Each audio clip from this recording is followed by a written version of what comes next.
비정규직 노동자 부당해고 사건을 다룬 영화 카트. 이 작품은 개봉에 앞서 크라우드 펀딩을 진행해 대중의 큰 관심을 끌어모았습니다. 이 작품을 직접 후원하고 특별 시사회에도 참석했던 대학생 강영인 씨는 평소에도 크라우드 펀딩에 관심이 많다고 하는데요. 크라우드 펀딩을 처음에 어떻게 알게 되셨나요? 작년에 위안부 관련 다큐 한 편이 제작됐는데 이게 개봉되려면 시민들의 도움이 필요하다는 얘기를 웹쇼핑하다가 알게 돼서 그때 크라우드 펀딩이 뭔지 처음 알게 됐어요. 후원을 하시고 나서 어떤 느낌이 드셨나요? 일단은 내 용돈이 이런 방법으로 쓰일 수 있구나 해서 신기한 마음이 제일 먼저 들었고 제가 그냥 관심 있는 문화 콘텐츠에다가 적게나마 제 나름대로 후원을 한 건데 그랬더니 영화 끝나고 엔딩 크레딧에 제 이름이 나오고 특별 시사회 티켓도 받고 하니까 꼭 선물을 받는 기분이 들어서 뿌듯하고 좋아서 여유가 되면 계속 찾아보게 되더라고요. 후원하실 때 금액은 어느 정도를 후원하세요? 저는 보통 3만 원씩 해요. 이게 만 원부터 한 10만 원 이상까지 자유롭게 할 수 있는데 저는 보통 3만 원씩. 영희 씨처럼 문화를 사랑하는 사람들에게 크라우드 펀딩은 새로운 형태의 적극적인 문화생활의 기회를 제공합니다. 크라우드 펀딩이란 대중으로부터 자금을 모으는 일을 말합니다. 전하고 싶은 메시지와 참신한 아이디어는 가지고 있지만 자본이나 인맥이 부족해서 어려움을 겪는 예술가나 기업가를 대중이 돕는 특별한 자금 조달 방식이죠. SNS를 이용한 활발한 정보 공유도 중시되기 때문에 소셜 펀딩이라고도 불립니다. 요즘은 특히 시민들이 직접 문화 후원인이 되어 후원이 필요한 문화인들을 힘껏 밀어주는 방식의 크라우드 펀딩이 곽광을 받고 있습니다. 문화 관련 크라우드 펀딩의 대표 주자로는 영화 잡지 시네 21에서 출발한 펀딩 21을 꼽을 수 있습니다. 작년 광복절 소수의 영화관에서 개봉한 다큐멘터리 그리고 싶은 것. 일본군 위안부 문제를 다룬 이 작품 역시 카트처럼 세간에 공개되기까지 펀딩 21을 통한 크라우드 펀딩의 역할이 무척 컸습니다.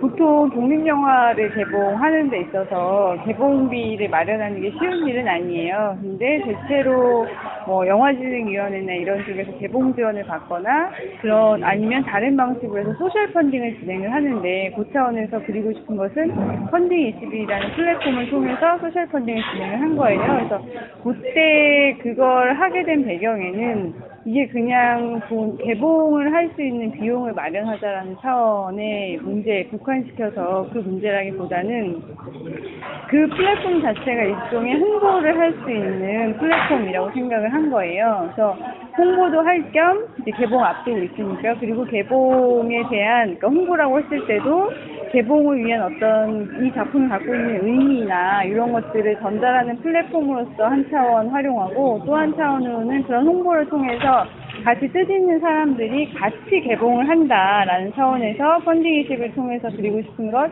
개봉비, 그러니까 개봉을 위한 후원을 위한 펀딩을 진행을 했었던 거고 실제 그 안에서 그러니까 펀딩 21이 조금 특이한 게 있다면 공감 후원이라고 그래가지고 어떤 돈을 후원하기보다는 또 이제 오피니언 리더나 이런 분들이 나도 마음을 담아 그러니까 이렇게 이 어떤 개봉에 필요한 그 물적인 걸 지원을 해주시기도 하지만 그것과는 별개로 나는 이 작품과 함께합니다 라는 차원에서 공감 후원을 해요. 그래서 그 당시에 그리고 싶은 것 그 그림책 나레이션을 맡아주셨던 김효진 씨랑 그리고 음악을 맡아주셨던 소규모 아카시아 밴드가 같이 공감 후원으로 하면서 일정 정도의 홍보 효과를 같이 가져가고 그 펀딩을 하면 개별적으로 이제 펀딩을 하잖아요, 후원들을. 그때 이제 많은 분들이 참여를 해주셔서 개봉을 할 수 있는 시드머니를 마련을 할 수 있었고,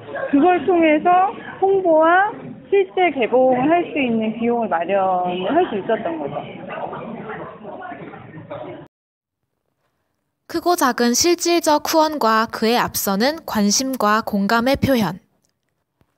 펀딩 21을 통해 문화 후원인으로서 기꺼이 나선 시민들의 적극적인 참여는 지금껏 많은 소자본 문화 콘텐츠들로 하여금 빛을 보게 만들었습니다.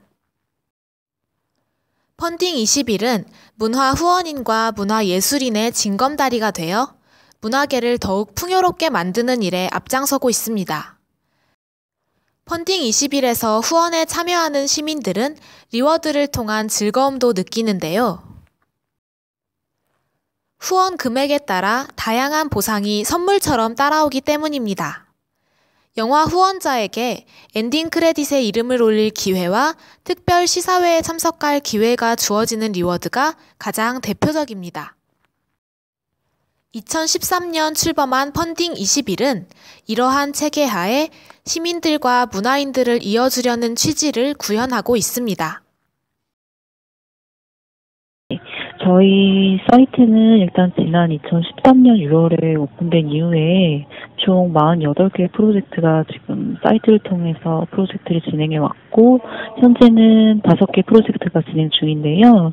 아무래도 영화 매거진 시네21에서 출발한 사이트인 만큼 영화 프로젝트들을 주로 진행해 왔는데, 앞으로는 더 다양한 분야의 문화인들을 돕는 그런 프로젝트들을 오픈하는 것을 목표로 하고 있습니다.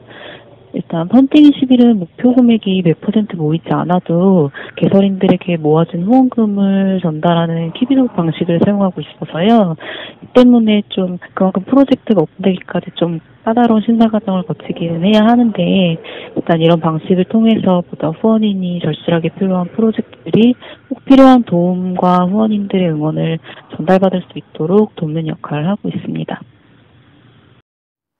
앞으로 영화인 외에도 여러 방면의 문화인들이 펀딩 21을 통해 시민들에게 한 발짝 더 다가서겠군요.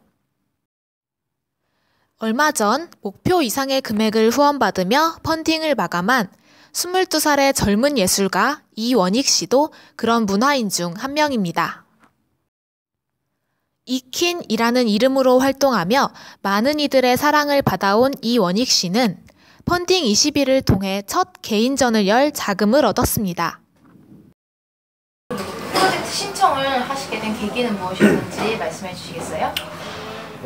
일단 제가 신청한 게 아니고 그쪽에서 먼저 연락이 왔어요. 제 일러스트를 보고 제 개인전을 홍보하고 싶다 그래가지고 후원해 준다 해가지고 제가 이제 연락을 받고 하게 됐습니다. 작가님이 개인전 개최 준비하시는 과정에서 펀딩 21이 실제적으로 어떤 좋은 영향을 끼쳤는지 말씀해 주시겠어요? 일단 직접적인 영향으로는 제가 제 가난한 대학생이 이렇게 돈 없는 입장에서 후원을 받아가지고 할 수 있는 제 첫 개인전에 기회를 얻게 되었고요. 그리고 두 번째로는 이렇게 저한테 후원을 해주신다는 팬들이 있다는 걸 깨달아가지고 되게 많은 고마움을 느끼게 된 계기가 됐습니다. 혹시 앞으로 크라우드 펀딩에 바라는 역할이 있으시다면? 저처럼 돈 없는 대학생이나 이제 신진 작가들이 좋은 기회를 많이 받을 수 있을 것 같아가지고 그 기회를 많이 살릴 수 있었으면은 이 펀딩 21 같은 펀딩 회사들이 저희들을 많이 살려주셨으면 좋겠습니다. 감사하겠습니다. 시민들의 참여가 십시일반으로 모일 때 문화의 힘은 더 강해지고 즐거움은 배가 됩니다. 크라우드 펀딩이 이를 증명합니다. 문화의 바람은 거창한 데서 시작하지 않습니다. 오늘 당신과 손을 맞잡길 기다리는 문화인들의 목소리에 귀 기울여 보는 것은 어떨까요?